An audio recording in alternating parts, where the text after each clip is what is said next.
How's it going, guys? EA just officially announced the NHL 17 Team of the Year, and like the last couple of years, they're actually starting it off with a Community Team of the Year we get to vote on. Every single player in the game is eligible for this Team of the Year, except for cards that have gotten Team of the Week, so we can't vote on any guys like Crosby or McDavid. Also, they actually announced the dates for the other Team of the Years. So Community Team of the Year voting ends on March 10th. It comes out on March 15th. The Young Guns Team of the Year comes out on March 22nd, Defensive Team of the Year March 29th, and then the Offensive Team of the Year, that's going to be all the big guns. I'm not really sure if McDavid will be in the Young Guns or the Offensive, maybe both, who knows, that'll be interesting. But the Offensive Team of the Year comes out on April 5th. So the next 4 weeks are going to be pretty crazy for Hut, and like I was saying, for the Community Team of the Year here, we get to cast our vote. Any players are eligible that haven't had a Team of the Week, even if they've had like 8 special cards. Guys like Lundqvist come to mind. I think Lundqvist has had 6 milestone cards. He's already a 98 overall. He's still eligible. So a guy like that, though, I wouldn't even bother wasting a vote on. Like, he already has a 98 card.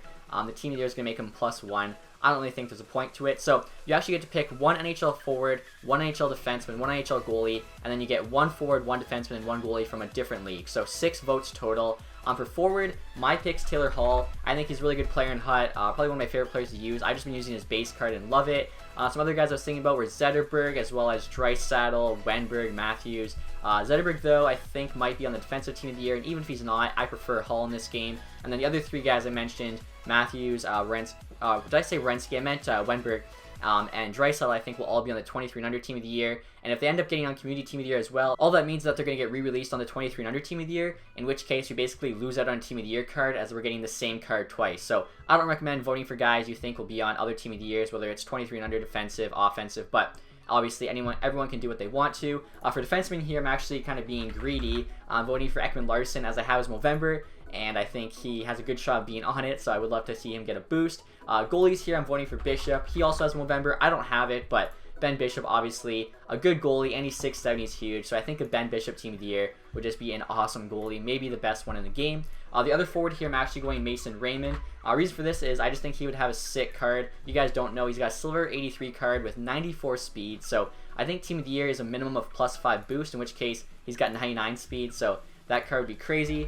Next year for the other defense, I'm going Xavier Ouellet. Been playing for the Red Wings most of the year, even though his cards are Grand Rapids Griffins cards. So we'd love to see a Red Wing get on the Team of the Year. Honestly, the Community Team of the Year might be our only hope for that. And finally here for the goalie, I'm doing a bit of a throwback. Jason Mission, still in the game, if you guys forget about him.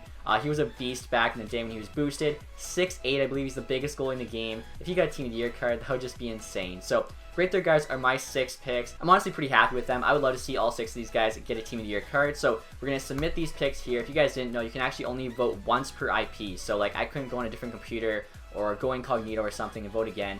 You get to vote once from your internet. You can't try and like rig the vote or anything that way. Like I was saying, guys, there are my 6 picks. Also, one really cool thing is you can actually look at the results. So NHL forwards, we have Austin Matthews leading the vote. Again, he's pretty much a lock for the Community Team of the Year, so that means he'll just be getting re-released. If you really want Matthews, I guess that means you'll have twice the odds to get him, but again, you're losing out on a different Team of the Year card, as Matthews will be taking a spot twice opposed to once.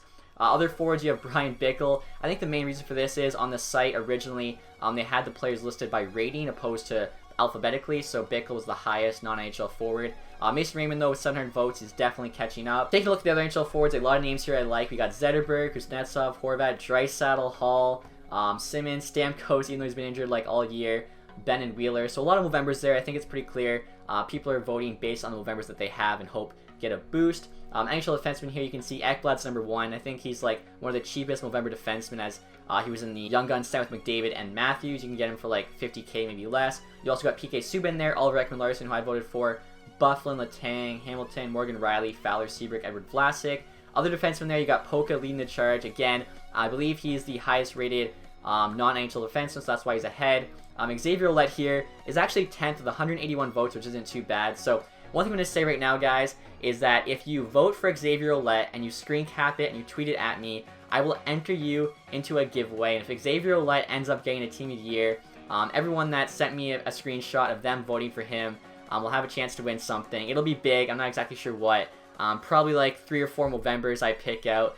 Definitely worth doing. You have 6 picks. None of the other defensemen here are really that great, so I'm going to do a little mini campaign here for Xavier Ouellet. If we can get him into the Team of the Year, again, screenshot, and you voted for him, and you screenshotted it and sent it to me on Twitter, you'll have a chance to win something big.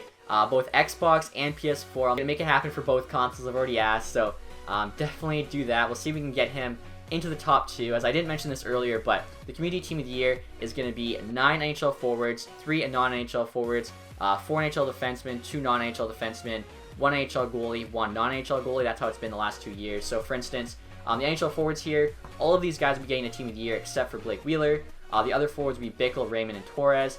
NHL defensemen here would be Ekblad, Subban, Ekman-Larsson, Bufflin, with Polka and Benoit as the 2 non. So I mean, Xavier Ouellet definitely deserves it more than Benoit. NHL goalies here, we didn't look at them yet. Rask, Lundqvist, again, he's a 98 already in the game. He's got like 6 milestones. I don't know why you'd waste a vote on him. Bishop is closing the gap. I think Bishop would be a lot better than Rask. Rask, I also wouldn't mind getting a Team of the Year. Rest of the guys I'm not too interested in. So right now, Rask will be getting the NHL goalie spot for the Community Team of the Year. And then other goalies here, you have Hiller just absolutely dominating with 1,800 votes. Again, it had to do with like the rating. He was the highest rated non-NHL goalie, so he got a bunch of votes off the start.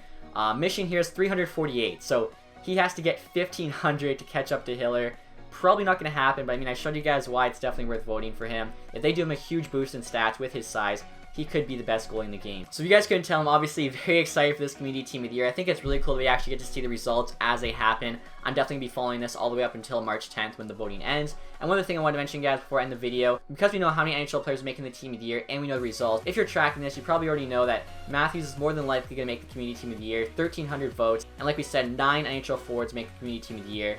No way he's going to drop out of the top 9, which basically means if you have November Matthews, definitely hold on to him because he's going to get a nice boost. And if you don't have November Matthews and you can find one for cheap, you might want to pick him up. Same goes for a guy like Bo Horvat. If you can find his November on the market for really cheap, I would definitely recommend picking it up. I think I sold it earlier in the year for like 25K. Didn't think he would ever get a lot of upgrades, but definitely was not looking ahead as I should have held on to him. Having said that though, one thing you guys gotta keep in mind is that the Team of the Year is always going to be worth more than November. The Team of the Year looks better, it's more prestigious as well. In this year's case, it's going to have better synergies for sure. November will have value, but the Team of the Year will have a lot more. So if you can get November cheap and you think you can make some coins on it once it gets boosted, definitely do that. But don't go out and buy November as if it's a Team of the Year, as there will be a lot of Team of the Years on the market, and you don't want to overpay for November once their price falls. Just a little tip there for you guys to hopefully help you out. And also, like I was saying earlier, please go and vote for Xavier Ouellet. He only costs 1 of your 6 votes, and I think he's definitely more deserving than Andre Benoit. And if you do, you have a chance to win an awesome giveaway, Xbox One and PS4. Let's try and get it done. Hopefully you guys enjoyed this video. If you did, leave a thumbs up. Have a nice day, guys. Goodbye.